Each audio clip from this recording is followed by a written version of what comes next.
Madam మీ పేరు? సంధ్య. సంజయ్ గారు, మీరు చూస్తున్నారు దాదాపుగా ఇప్పుడు ఈ 2019 ఆంధ్రప్రదేశ్ ఎలక్షన్స్లో దాదాపు 4 పార్టీలు దగ్గర నుంచి 3 పార్టీలు మరి బాగా గట్టిగా పోటీ ఇచ్చేది 2 పార్టీలు తలపడే అవకాశం కనపడుతుంది. ఫైనల్గా ఏ పార్టీ అధికారంలోకి వచ్చే అవకాశం కనపడుతుంది, ఎవరు ముఖ్యమంత్రి అయ్యే అవకాశం కనపడుతుంది? చంద్రబాబు నాయుడు గారు. ఎందుకు చంద్రబాబు నాయుడు?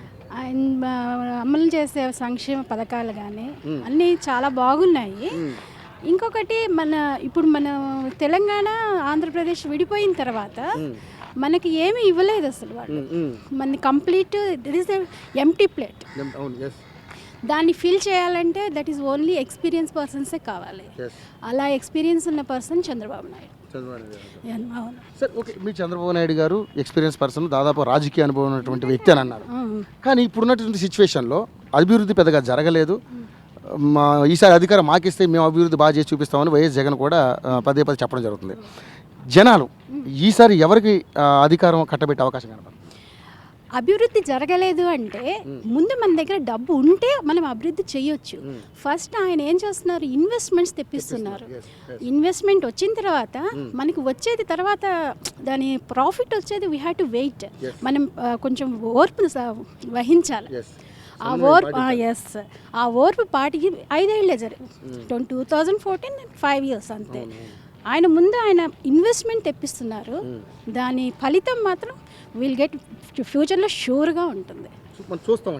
షూర్గా చూస్తాం. ఓకే సార్, ఇప్పుడున్నటువంటి మేడం ఇప్పుడున్నటువంటి అటు జనసేన కూడా ఈ వైఎస్ఆర్ కాంగ్రెస్ పార్టీ కావచ్చు పదే తెలుగుదేశం పార్టీ మీద ఈ యొక్క స్పెషల్ స్టేటస్ మీద విమర్శలు గుప్పించడం జరుగుతుంది. మేము అధికారంలోకి వస్తే కంపల్సరీ మేము ఈసారి ప్రత్యేక హోదా తెప్పిస్తామని వీళ్ళు బాటంగా వీళ్ళు చెప్పడం జరుగుతుంది. జనాలు ఎవరు నమ్మే అవకాశం? హోదా అనేది అది కేంద్ర ప్రభుత్వం మీద ఉంది కాబట్టి అది ఎవరి చేతుల్లోనూ లేదు, ఎవరు చేయలేరు. సో అది ఏ పార్టీకైనా దట్ ఈస్ ఇంపాసిబుల్.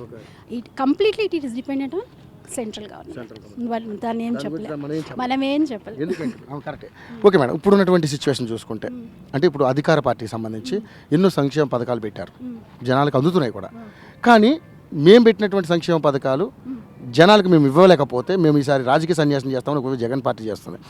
మళ్ళీ ఇంకో అట్ ద సేమ్ టైం మళ్ళీ వాళ్ళ మీద విమర్శ ఏం గుప్పిస్తున్నారంటే ఈ ఎలక్షన్ స్టంట్ కాబట్టే ఈ 2 నెలల్లోనే ఇవన్నీ పెట్టడం జరుగుతుంది, ప్రజలు దాన్ని మీరు యాక్సెప్ట్ చేయకూడదని చెప్తున్నారు. ఇది ఎంతవరకు నిజం? అలా అని అనుకోవడం లేదు. ఎందుకంటే సంక్షేమ పథకాలు ఇప్పుడు ఆయన ఏమంటారు, ఫస్ట్ ఇన్వెస్ట్మెంట్ తెస్తున్నారు, వచ్చే ప్రాఫిట్ని ఆధారంగా చేసుకొని మా సంక్షేమ పథకాలని ఎక్కువ చేస్తాం. అంటే ఇంక్రిమెంట్ అంటే ఇప్పుడు సపోజ్ పెన్షన్ అనుకోండి డబుల్ చేశారు, తర్వాత డ్వాక్రా వాళ్ళకి రైతులకి ఇవన్నీ ఆయన ఫ్యూచర్లో ఓకే మనకి వస్తాయి ప్రాఫిట్, దిస్ ఈజ్ ఇన్కమ్ అంటే ఇన్కమ్ రాబోతుంది కాబట్టి ఆయన సంక్షేమ పథకాలను దాన్ని ఇంప్రూవ్ చేసుకుంటూ పోతున్నారు. డబ్బులు లేకుండా నేను ఇప్పుడే చేసేస్తాను అంటే ఆయన మన కంప్లీట్ మన ఖజానా ఖాళీ అయిపోతుంది, ఇంకా ఆయన ఏం చేయలేరు. కాబట్టి ప్లాన్డ్గా చేస్తున్నారు. ఫస్ట్ ఒక్కొక్క మెట్టు ఎక్కుంటూ పోవాలి, డైరెక్ట్ పైన మెట్టు ఎక్కలేము కదా. ఫైనల్గా మేడం, ఇప్పుడు ఈ అనంతపురం జిల్లాకి సంబంధించి ఈ నియోజకవర్గానికి సంబంధించి ప్రభాకర్ చౌదరి గారు ఇక్కడ స్థానికంగా ఎమ్మెల్యేగా ఉన్నారు. ఎలా ఉంది డెవలప్మెంట్? అంటే ఈ 5 ఏళ్లలో ఏ విధంగా డెవలప్ జరిగింది? కంపేరిటివ్ చాలా జరిగిందండి. ఓన్లీ కన్సర్న్ ఈస్ ట్రాఫిక్ ఒకటి ఇంప్రూవ్ అవ్వటం లేదు. కానీ చాలా వరకు ప్రభాకర్ చౌదరి గారికి ఆయన దృష్టిలోకి వెళ్ళిన వరకు ఆయన చేయగలిగారు, అది మాత్రం చెప్తారు. పనితీరు బాగుంది, చాలా బాగుంది. మేడం ఫైనల్గా ఎవరికి పట్టం కట్టే అవకాశం కనపడుతుంది, ఏ పార్టీ అధికారంలోకి వచ్చే అవకాశం కనపడుతుంది? నేనైతే టీడీపీ అనండి. నమ్ముతాను. ఒక ఎడ్యుకేటెడ్ పర్సన్ అయితే ఇలాగే థింక్ చేస్తారు. ఎందుకంటే మనం డెవలప్ చేసుకోవాల్సిన స్టేట్ ఇది కాబట్టి అలాంటి స్టేట్కి ఎక్స్పీరియన్స్ ఉన్న పర్సనే కంపల్సరీ కావాలి. అది ఆ ఎక్స్పీరియన్స్ ఉన్న పర్సన్ మాత్రం చంద్రబాబు నాయుడు గారు.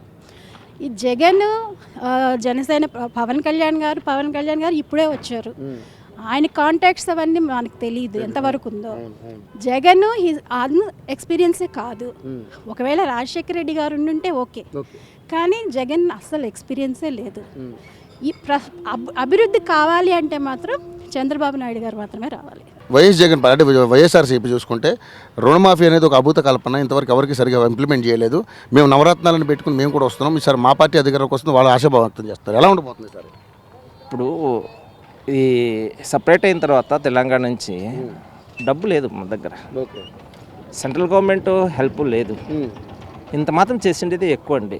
ఓకే. అక్కడ డబ్బు ఉంటేనే కదా, ఆదాయం తక్కువ, కొత్త స్టేట్ ఇన్ని ఒకటిద్దరు చేయగలంటే హైలీ ఇంపాసిబుల్. ఓకే. తర్వాత పరిశ్రమలు అభివృద్ధి చెందుతున్నాయి, నిదానంగా జరుగుతుంది. ఇప్పుడు కూడా రుణమాఫీ విషయంలో 2 విడతలు వచ్చేసింది, ఇంకా రావాల్సింది 2 ఉన్నాయి, తొందరలోనే చేస్తామని ఆశ్వాసం ఇచ్చినారు. ఫండ్స్ని చూసుకొని వాళ్ళు చేస్తారు, అలా చేయలేదు అంటుండలే, డబ్బు ఎక్కడి నుంచి తెస్తారు. మీ అనంతపూర్ జిల్లాకు సంబంధించి ఈ నియోజకవర్గానికి సంబంధించి స్థానికంగా ఉన్నటువంటి ఎమ్మెల్యే ఎటువంటి అభివృద్ధి చేశారనుకుంటున్నారు? నాకు ఈ ఎమ్మెల్యే గురించి ఐడియా లేదు. ఫైనల్గా ఈ రాష్ట్రానికి ముఖ్యమంత్రి ఎవరైతే బాగుంటుందని మీరు అనుకుంటున్నారు? చంద్రబాబు అనుకున్నా. సార్ మీ పేరు? మా పేరు వెంకటేశ్వర గారు. ఇప్పుడున్నటువంటి పరిస్థితులు చూసుకుంటే ఈ 2019 ఎలక్షన్స్ ఆంధ్రప్రదేశ్లో జరుగుతున్నటువంటి ఎలక్షన్స్ ఈసారి చాలా టఫ్ పోటీ ఇచ్చే అవకాశం కనపడుతుంది ప్రతి పార్టీకి కూడా. ఈ ఈ గందరగోళం అంటే ఈ గందరగోళ వాతావరణం కానీ ఈ టఫ్ పోటీని తట్టుకుని ఏ పార్టీ అధికారంలోకి రాబోతుంది, ఎవరు ముఖ్యమంత్రి అయితే బాగుంటుందని మీరు అనుకుంటున్నారు? మేము చంద్రబాబు ముఖ్యమంత్రి అయితే బాగున్నాడు.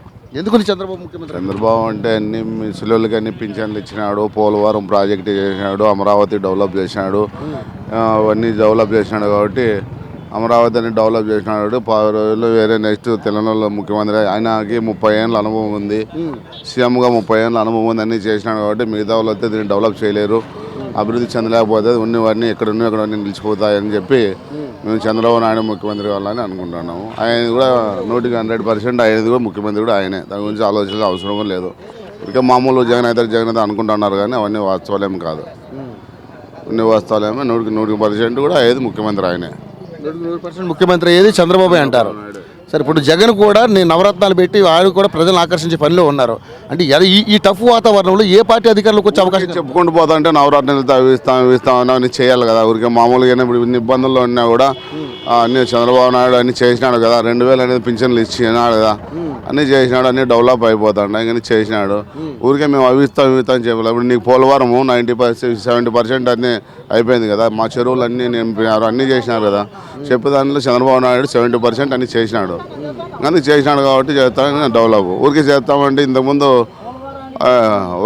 వైఎస్ ప్రభుత్వంలో మా చెరువులన్నీ నింపినాడు, ఇప్పుడు అన్ని చెరువులన్నీ నింపినారు. అప్పుడు 9 ఏళ్ళ ప్రభుత్వంలో ఆ చెరువులకి నీళ్ళు ఇచ్చలేదు కదా.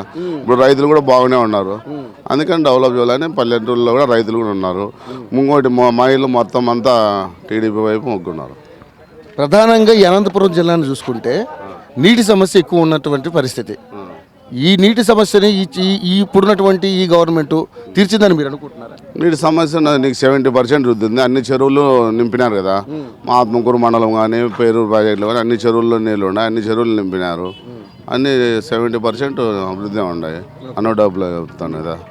అదే నీకు అమరావతి డెవలప్ అయిపోతుంది, నేను పోలవరం అన్నీ చేస్తాను కదా, అదే దాన్ని బట్టి. సార్ మీ పేరు? నా పేరు రాధాకృష్ణ గారు. ఇప్పుడున్నటువంటి అంటే చూసుకుంటే పరిస్థితులు 2019 ఎలక్షన్స్ రాబోతున్నాయి. ఇప్పుడు చాలా గట్టి పోటీ ఉండే అవకాశం కనపడుతుంది. దాదాపుగా 3 పార్టీలు 4 పార్టీలు తలపడే అవకాశం కనపడుతుంది. ఈ పోటీని తట్టుకుని ఏ పార్టీ అధికారంలో రాకపోతుంది. ఒకవైపు తెలుగుదేశం పార్టీ చాలా గట్టిగా ఉండే అవకాశం ఉంది, జగన్ పార్టీ వైఎస్ఆర్సీపీ గట్టిగా ఉండే అవకాశం కనపడుతుంది. ఈ పోటీని తట్టుకుని ఏ పార్టీ అధికారంలో రాబోతుంది, ఎవరు ముఖ్యమంత్రి అయ్యే అవకాశం ఎక్కువ కనపడుతుంది? అది 50-50 ఛాన్సెస్ అండి. అంటే ఒక్కటి విషయం చెప్పాలా, ఆమె టెక్నికల్ ఆఫీసర్ ఇరిగేషన్ డిపార్ట్మెంట్. యాక్చువల్గా పట్టిసీమ కట్టినాడు. పట్టిసీమలో కట్టినప్పుడు పట్టిసీమ ఎందుకు కట్టినా అంటే గోదావరి నుంచి వచ్చే నీళ్లు పట్టిసీమలో వచ్చి ఆ పట్టిసీమ నీళ్ళు కృష్ణా డెల్టాకి ఇచ్చినారు. మనకి హంద్రి నివారణ ఇచ్చినాడు వాస్తవంగా రాజశేఖర రెడ్డి కాలువలు తొలిగినాడు. ఈ కల్వర్ట్స్ ఇవన్నీ కాలువలు తొగినాడు. కాలువలు అది వేరే ఇష్యూ. తర్వాత తర్వాత కాల్వర్ట్స్ ఇవన్నీ ఇతను చేసి ఆ నీళ్లు మనకి శ్రీశైలం నుంచి వచ్చే వాటరు మనం తీసుకొని మనకి ఇచ్చినాడు. 150 చెరువులు నింపినారు. అది వాస్తవము, అది కనపడుతుంది. ఎప్పుడు జరిగింది ఇదంతాను? అది రాజశేఖర రెడ్డి పంపు చేసినాడు. నేను Rajasekhara Reddy is good administrator. మన బాబు ఆల్సో గుడ్ అడ్మినిస్ట్రేటరే, బోత్ గుడ్ అడ్మినిస్ట్రేటరే. అతను సంక్షేమ పథకాలు చేస్తున్నాడు, ఇతను సంక్షేమ పథకాలు చేస్తున్నాడు. ఏ ముఖ్యమంత్రి అయినా కానీ ఎవరైనా కానీ ఇప్పుడు నేను ఇవి చేసినానని ఈ వ్యక్తి చెప్పాలా, ఆ వ్యక్తి ఏం చెప్పాలా, నేను చేయబోతున్నానని చెప్పాలా. ఇప్పుడు ఏం చేస్తున్నారంటే ప్రతిదీ ఒకరి మీద ఒకరు ఇచ్చేసుకొని ఈ రాష్ట్రాన్ని అల్లకొల్లాలం చేస్తున్నారు. ఇది ఒక రాజకీయ క్రీడ. అంతేనంటారు. రాజకీయ క్రీడ, వాస్తవంగా ఇది రాజకీయ క్రీడ. ఓటర్ను తికమక పట్టిస్తున్నారు. ఓకే. నేను 2000 ఇస్తానంటే ఈయన 3000 ఇస్తున్నాను. సో పోటీ పడి గబ్బులు చెప్తున్నారు రాష్ట్రాన్ని. ఇప్పుడు ఈ వీళ్ళు నేను 2000 ఇస్తే మీరు 3000 ఇస్తారనే ఈ సంక్షేమ పథకాలు ఉన్నాయి కదా, ఇవన్నీ కూడా అమలయ్యే అవకాశం ఉందంటారా? ఇప్పుడు కావాలంటే కష్టం, ఎందుకంటే మనకు వచ్చే రెవెన్యూ లేదు. ఎస్, రెవెన్యూ ఎక్కడి నుంచి వస్తుంది? రెవెన్యూ లేకపోయినప్పుడు నేను 2000 ఇస్తాను, నేను 50 ఏళ్ళకు పెన్షన్ ఒక ఆయన అంటాడు, నేను 3000 ఇస్తాను, 3000 ఇస్తాను అంటాడు. అది పద్ధతి కాదు. నువ్వు ఎప్పుడైతే నువ్వు 2 రూపాయలు ఖర్చు పెట్టినావంటే 3 రూపాయలు ఆదాయం వస్తేనే నీకు రాష్ట్రం అభివృద్ధి చెందుతుంది, రోడ్లు వేసుకుంటాము, ప్రతి ఒక్కటి చేసుకుంటాము. అటువంటి పరిస్థితి లేదు ఇక్కడ. మీ పేరు? కుమార్ గారు. ఇప్పుడు 2019 ఆంధ్రప్రదేశ్లో ఎలక్షన్స్ రాబోతున్నాయి. ఈ నేపథ్యంలో ఏ పార్టీ అధికారంలోకి వస్తే బాగుంటుంది అనిపిస్తుంది? ఇప్పుడున్నటువంటి తెలుగుదేశం ప్రభుత్వం చేస్తున్నటువంటి అభివృద్ధి బాగా అనిపించిందా? అలాగే దాదాపుగా 3 పార్టీలు గట్టిగా తలపడే అవకాశం కనపడుతుంది. YSRCP, Telugu Desam party and Janasena. A party అధికారంలో రాబోతుంది? ఎవరు ముఖ్యమంత్రి అయితే ఈ రాష్ట్రానికి బాగుంటుందని మీరు అనుకుంటున్నారు? వైఎస్ జగన్ ముఖ్యమంత్రి అయితే బాగుంటుంది అనుకుంటాను. ఎందుకు వైఎస్ జగనే ముఖ్యమంత్రి అయితే బాగుంటుంది అనుకుంటున్నారు? ఒకసారి ఛాన్స్ ఇచ్చి చూస్తే తెలుస్తుంది చేస్తాడా చేయడా అనేది. అంటే ఇప్పుడున్నటువంటి ప్రభుత్వం, తెలుగుదేశం ప్రభుత్వం ఎటువంటి అభివృద్ధి చేయట్లేదని మీరు అనుకుంటున్నారా? అవును, అంతే కదండి. ఏమి ఇంప్లిమెంట్ చేయట్లేదు? ఏవైనా ఆయన చెప్పిన వాగ్దానాలు చేసిన ఏవి ఇంప్లిమెంట్ చేయడం లేదు సరిగ్గా.